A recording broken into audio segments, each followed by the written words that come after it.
हम लोग धातु एवं अधातु पाठ पढ़ रहे थे, ठीक है। उसमें से ये हमारा उसका छठा भाग है।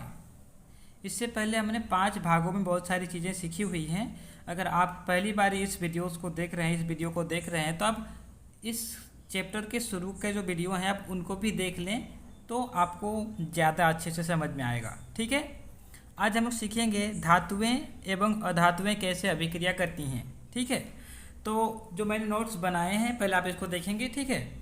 उसके बाद मैं आपको समझाऊंगा कैसे करते हैं, ठीक है।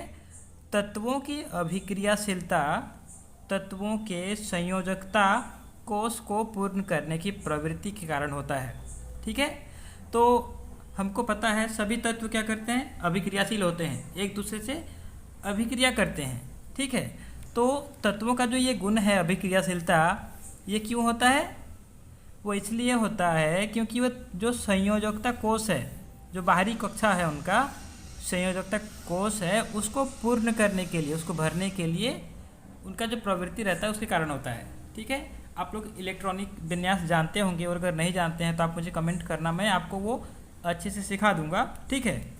तो आप अगर इलेक्ट्रॉनिक विन्यास जानते हैं तो आपको पता है बाहरी कक्षा में या तो 2 या 8 या 8 या 18 ऐसा, ठीक है, आपको बाहर में इलेक्ट्रॉन रहने चाहिए, ठीक है।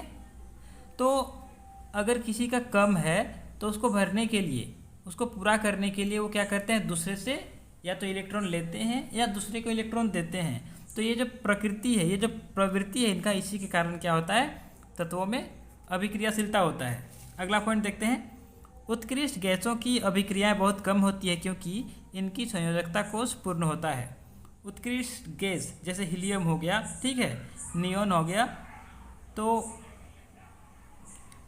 सॉरी नियोन है या नहीं, ठीक है। तो जो हो गया ये ना आपके, ये क्या होता है, वो बहुत कम अभिक्रिया करते हैं क्योंकि क्या होता है, उनका जो बाह्य कोष है, उनका जो संयोजकता कोष है वो क्या होता है, पूर्ण होता है, इसके लिए वो अभिक्रिया कम करते हैं, ठीक है।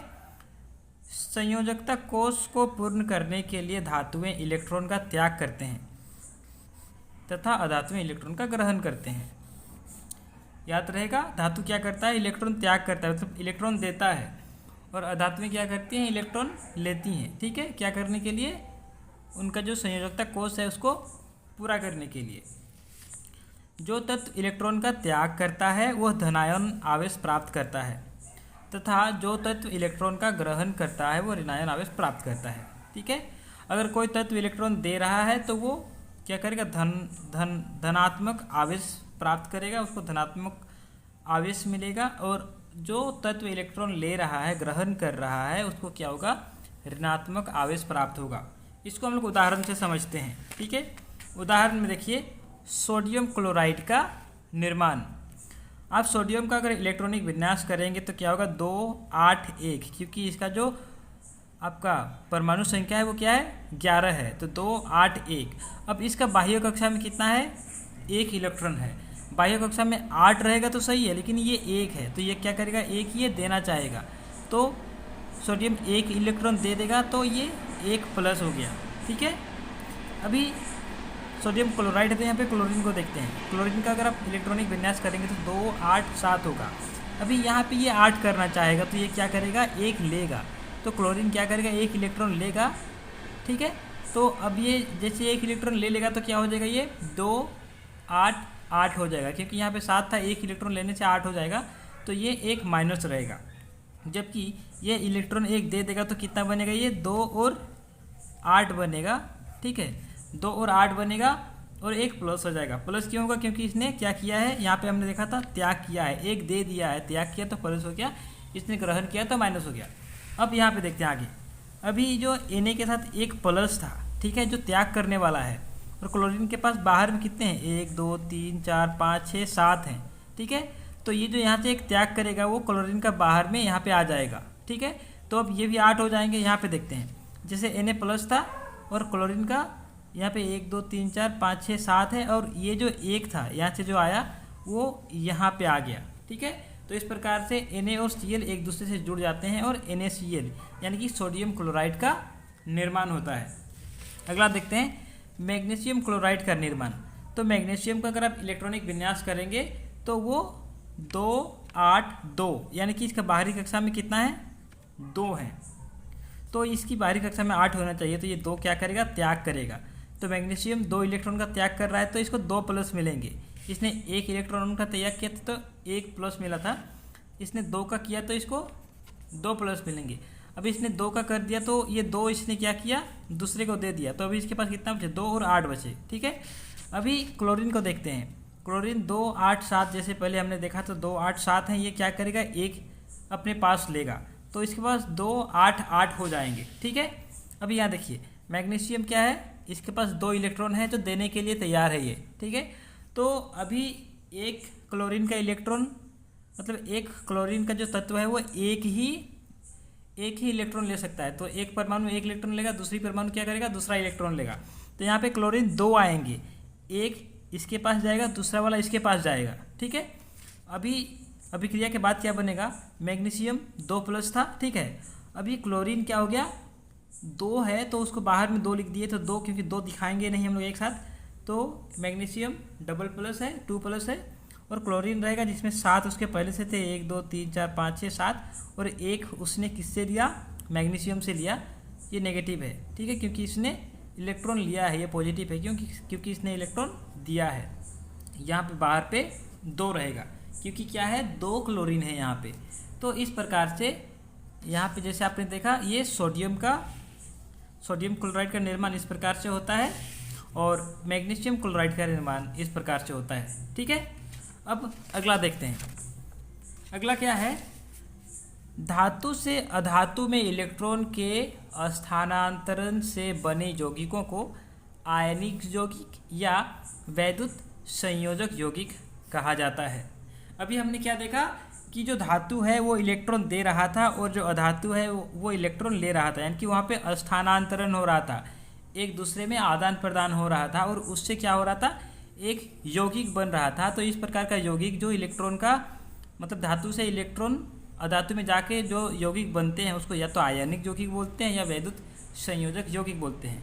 तो हम लोग जनरली इसको आयनिक यौगिक ज़्यादातर इसको बोला जाता है। ठीक है, उदाहरण जैसे NaCl हमने देखा और MgCl2, ये क्या है, आयनिक यौगिक हैं। ऐसे बहुत सारे आयनिक यौगिक हैं। ठीक है, तो जो आयनिक यौगिक रहते हैं उसका गुणधर्म क्या है, ये हम लोग का 3.3.1 ये जो पॉइंट है इसमें हम लोग आयनिक यौगिक गुणधर्म पढ़ेंगे। अगर हम मेरी वीडियोस आप रेगुलरली देखते हैं तो आपको पता होगा कि हम लोग हर एक पॉइंट्स को कवर करते हैं। तो इससे पहला वाला पॉइंट कौन सा था, इससे पहला वाला पॉइंट था 3.3 और अभी हम लोग देखेंगे 3.3.1। ठीक है, तो आयनिक यौगिकों के गुणधर्म। भौतिक प्रकृति, इसकी भौतिक प्रकृति कैसी होती है, धन एवं ऋण आयनों के बीच मजबूत आकर्षण बल के कारण आयनिक यौगिक थोड़े ठोस एवं कठोर होते हैं। क्या होता है ये, क्योंकि धन और ऋण आयन से मिलकर बना हुआ है और दोनों के बीच में क्या है, मजबूत आकर्षण बल है, इसके कारण से क्या होता है, ये कठोर और ठोस होते हैं। ठीक है, ये यौगिक सामान्यतः भंगुर होते हैं तथा दाब डालने पर टुकड़ों में टूट जाते हैं। भंगुर मतलब टूटने वाला को भंगुर बोलते हैं। तो ये क्या होता है, इनके बीच में आकर्षण बल होता है और ये ठोस और कठोर होते हैं, लेकिन ये टूटने वाले होते हैं, भंगुर होते हैं। अगर आप इसमें दबाव डालेंगे, प्रेशर डालेंगे तो ये क्या होता है, टुकड़ों में टूट जाते हैं। गलनांक एवं क्वथनांक, आयनिक यौगिकों का गलनांक एवं क्वथनांक बहुत अधिक होता है क्योंकि मजबूत अंतर आयनिक आकर्षण को तोड़ने के लिए ऊर्जा की पर्याप्त मात्रा की आवश्यकता होती है। कहने का मतलब क्या है कि इनका जो गलनांक और क्वथनांक अधिक होता है। अधिक क्यों होता है, क्योंकि उनके बीच में क्या होता है, अंतर आयनिक आकर्षण बल, आयन आयन के बीच में आकर्षण बल रहता है और उस आयन का जो आकर्षण बल है उसको तोड़ने के लिए ज़्यादा मात्रा में क्या होता है, ऊर्जा की आवश्यकता होती है। इसके लिए उनका क्वथनांक और गलनांक क्या होता है, अधिक होता है। क्यों अधिक होता है, क्योंकि उनमें ये आयनिक आकर्षण बल होता है। ठीक है, घुलनशीलता, ये विद्युत संयोजक यौगिक सामान्यतः जल में घुलनशील तथा केरोसिन, पेट्रोल आदि विलायकों में अविलेय होते हैं।